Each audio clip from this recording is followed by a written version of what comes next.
Assalamualaikum warahmatullahi wabarakatuh. Perkenalkan, nama saya adalah Yulia Rizky Soba, NIM 2018 186-202-B0029 dari kelas 6B. Di sini saya akan menjelaskan tentang bagaimana sikap saya dan tindakan saya apabila saya menjadi orang tua dalam memberikan terapi anak, di mana anak di sini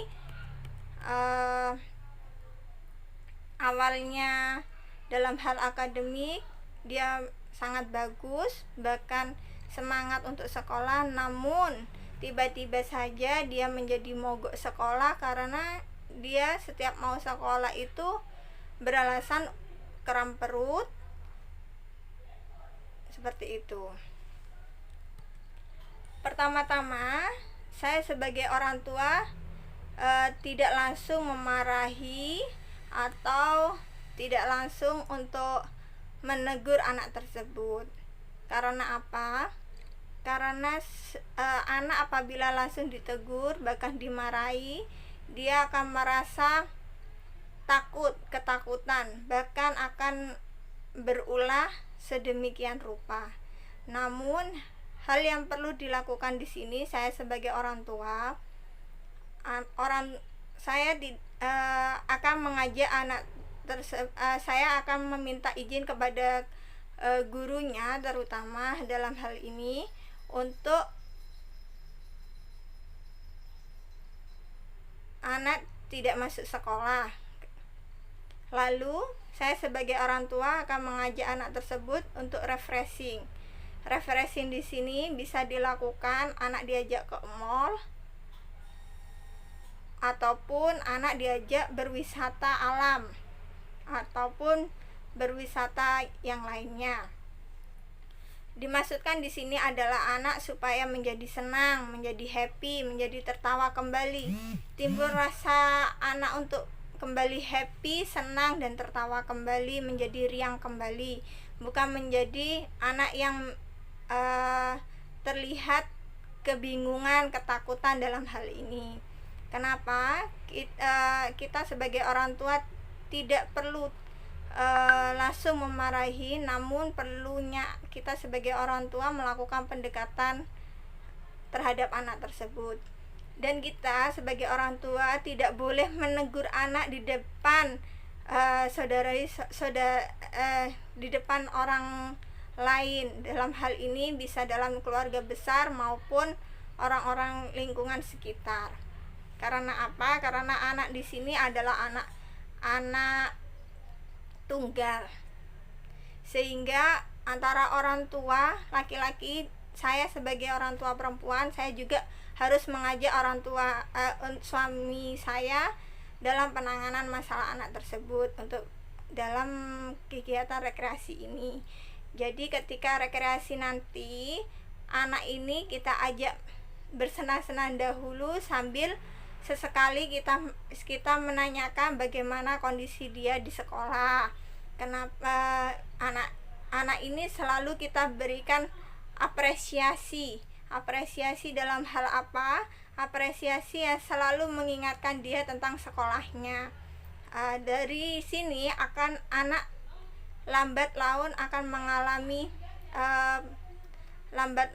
akan berbicara dengan kita. Namun apabila masih anak tertutup dengan kita, tidak mau membuka masalahnya, maka kita sebagai orang tua ketika nanti di rumah, ketika nanti makan, kita akan ajak bicara lagi anak tersebut sampai anak tersebut bercerita. Tapi kita menanyakannya tidak dengan marah maupun tidak dengan membuat hatinya tidak riang. Jadi ketika hatinya riang, kita ajak anak itu dengan cara dipeluk, diberi kasih sayang, diajak dicium, disemangati. Dalam hal ini nanti anak akan bercerita dengan baik. Bahkan nanti kita ajak anak itu untuk berkegiatan agama. Dalam hal ini anak itu diajak sholat berjamaah, diajak berdoa bersama, mengaji bersama, biar anak itu timbul motivasi tentang dirinya. Terus dari hal ini orang tua itu harusnya sering memberi motivasi terhadap anak, baik itu motivasi dengan cara berdoa, beribadah, dan lainnya. Namun kita juga memberi motivasi anak dengan ucapan-ucapan yang baik, kata-kata yang baik, perbuatan yang baik, karena orang tua adalah cerminan bagi anak kita sendiri. Terus yang kedua, tentang soal pertanyaan bagaimana jika saya sebagai konselor dapat memberikan terapi pada anak maupun orang tua yang mengalami kasus yang sama seperti hal di atas. Apabila saya menjadi konselor, saya tidak langsung menerapi anak tersebut, namun saya juga harus memanggil orang tua terlebih dahulu. Karena apa? Karena orang tua di sini adalah akar permasalahan dari anak yang sedang bermasalah. Karena kebanyakan anak bermasalah itu timbul dari orang tua yang bermasalah dalam keluarganya, di mana banyak orang tua itu melakukan tindak kekerasan yang secara tidak sengaja dilihat, dimengerti, bahkan anak itu menjadi anak yang temperamental, bahkan anak menjadi penakut dan sebagainya. Itu terletak pada akar permasalahan orang tuanya sendiri. Jadi di sini konselor membutuhkan peran serta orang tua dalam hal kegiatan terapi menangani anak yang dirundung permasalahan bullying di sekolahnya. Di sini nanti saya sebagai konselor akan mengajak peran serta orang tua dalam terapi. Kita menanyakan bagaimana seorang orang tua kegiatan yang dilakukan dalam keluarga tersebut. Apakah keluarga tersebut sering cekcok? Apakah keluarga tersebut sering ada di rumah atau tidak? Kita menanyakan hal itu baik-baik terhadap orang tua. Karena apa? Karena peran serta orang tua itu sangat penting dilakukan dalam kegiatan terapi menangani masalah anak. Selanjutnya nanti ketika orang tua itu kita tanyakan dan menjawabnya dengan benar, dengan jeli, maka nanti kita bersama orang tua juga menentukan bagaimana nanti penanganan dalam mengatasi masalah trauma anak ini.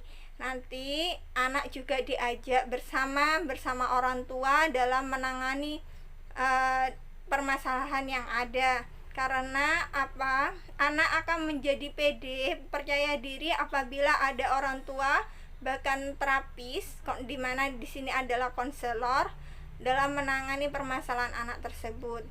Anak seharusnya tidak harus dimarahin, tidak harus dikucilkan, tidak diberi kepercayaan. Namun di sini anak harus diberi kepercayaan, harus dikasih sayang, harus selalu dimengerti. Dengan cara apa? Dengan sering diajak berkomunikasi, diajak bercerita, diajak berpetualang, dalam hari ini berekreasi. Karena apa? Mungkin dalam suatu keluarga tersebut orang tua tidak sering mengajak anak untuk berekreasi, berpetualang, maupun diajak bicara. Dari pendekatan-pendekatan seperti inilah perlu adanya peran serta orang tua dan dalam penanganan kasus masalah ini. Jadi nanti konselor meminta orang tua agar membimbing dengan baik, mengajak anak dengan baik, dalam supaya anak itu menjadi tidak minder lagi. Dengan cara apa? Diajak berbicara, berkomunikasi dengan baik bersama. Karena bagaimanapun konselor, kegiatan terapi yang dilakukan konselor tidak akan dapat berjalan dengan baik apabila peran orang tua tidak dilibatkan dalam penanganan masalah anak yang bullying ini. Terus selanjutnya Yang ketiga adalah bagaimana sikap dan tindakan saya apabila menjadi kepala sekolah dalam memberikan terapi kepada guru.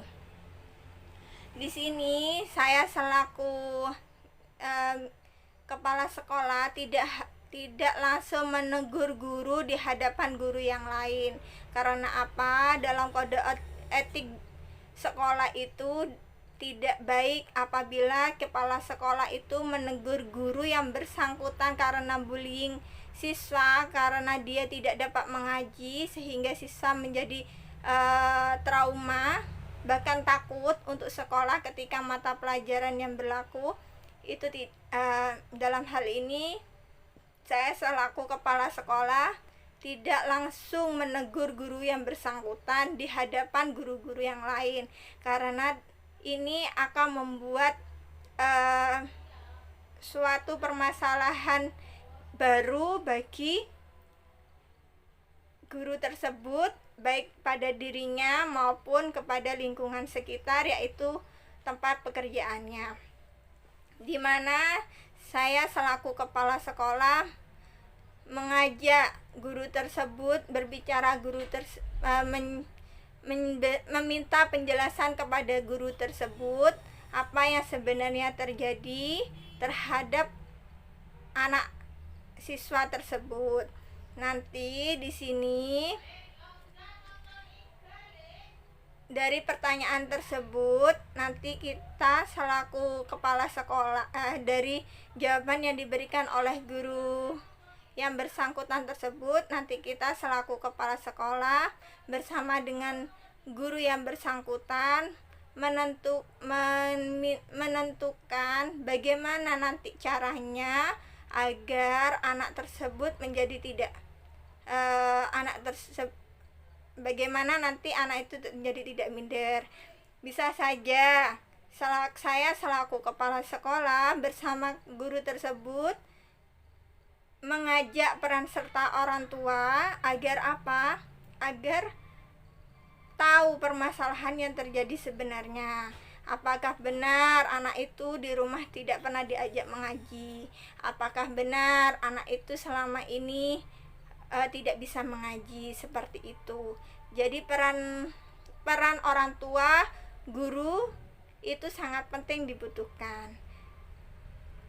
Dan di sini kepala sekolah tidak harus juga mempercayai guru tersebut dalam menangani dalam kasus bullying. Jadi perlu adanya pembicaraan yang lebih baik terhadap guru tersebut maupun kepada orang tua serta anak yang bersangkutan.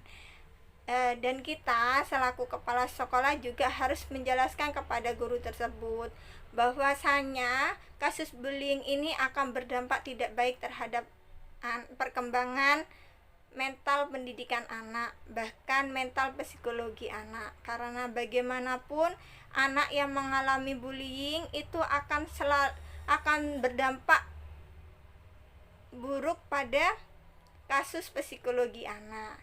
Bisa saja anak tersebut tidak mau sekolah, bahkan ejekan teman-temannya, bahkan bisa jadi anak itu akhirnya melakukan tindakan kriminal lainnya, bahkan bisa melukai dirinya sendiri. Jadi dalam kasus ini saya selaku kepala sekolah akan memberikan teguran yang baik dan mengajak guru tersebut untuk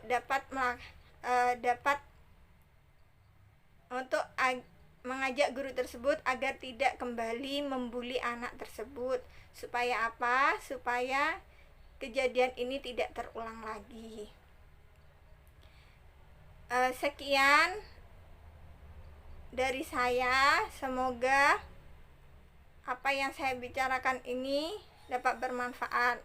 Namun apabila ada terjadi kesalahan dalam pengucapan, tutur kata maupun perbuatan saya dalam mengatasi masalah bullying ini, saya mohon maaf sekali lagi karena di sini saya masih belajar. Terima kasih. Wassalamualaikum warahmatullahi wabarakatuh.